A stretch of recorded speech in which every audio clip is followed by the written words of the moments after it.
Let me give you, I mentioned Donald Hall. I don't know how much you know about poetry. Donald Hall was a bad poet.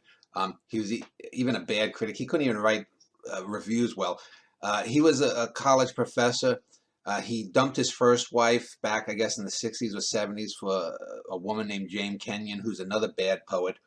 Kenyon died in the mid to late 90s of breast cancer or something. And a year or so afterwards, this was right around the same time Ted Hughes died, husband of Sylvia Plath. Donald Hall went around. He wrote this terrible book of poetry, supposedly in praise of his dead wife. And I remember he came to Minneapolis, where I was living at the time, and I went to the reading with a woman that I know, not romantic, but we were colleagues in poetry, and we went to it. It was at a church in Minneapolis, and we listened to him reading these poems.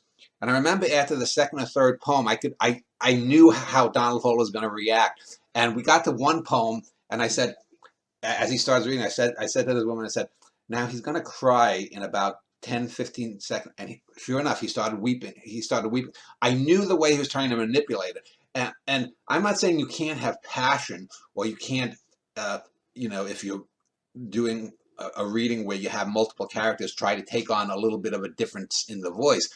But if you're reading something, you have to let the words come through. If I'm reading a poem, the words are of import, not necessarily how I'm emoting them. And this is one of the things that happens with slam poetry, especially whenever people do readings, is they try to cover up the execrable writing by doing the they do Yes. hand gesticulations, and they do this jazzy kind of runs, and it's like uh, that's defeating the very purpose of why you're writing.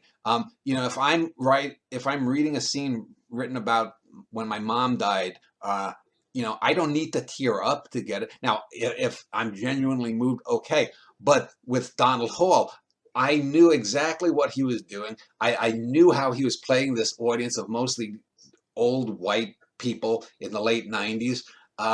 And I just found it phony. And over the course of years, every so often for example, I once at a reading confronted Robert Bly, and I made specific claims about why his stuff was bad and why he sold out, because he actually had talent, unlike Hall, but he sold out, and he wrote this book Iron John that sparked the men's movement 30 years ago, and it was just such a piece of shit. And I remember when I actually spoke to him when we were in a line for him to sign books. I didn't buy a book, but a friend of mine did. And I said, I know and that you sold out. You gave up your talent to have this little bit of funny and money and fame. And I said, why did you do it? And he didn't answer me because he couldn't.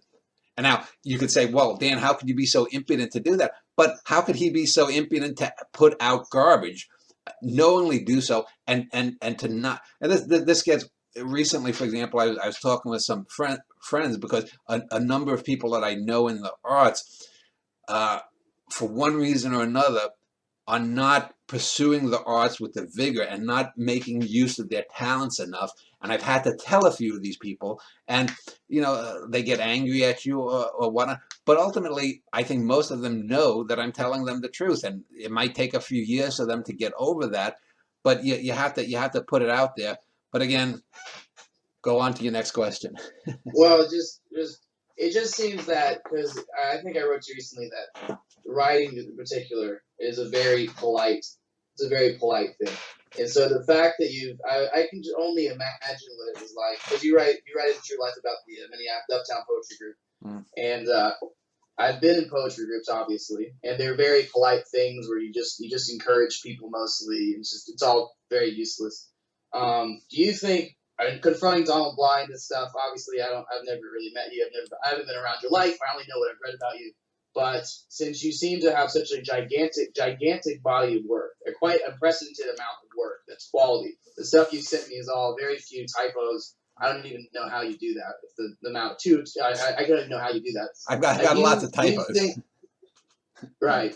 Well, do you think that you have? I don't know. Maybe a conspiracy theorist. Have you blacklisted yourself at all for like going after these people? I mean, I would call it blacklisting, but certainly there are people that, Jessica sent around her stuff and my stuff years ago for years. When I started writing plays a few years ago, they don't even get looked at. I don't think that there's anyone sitting, oh, we're going to screw Dan Schneider and his wife like that. But most of these people, they don't know what quality is. So let's say if I send a book of my poems, and I've been putting poem books recently up on Amazon.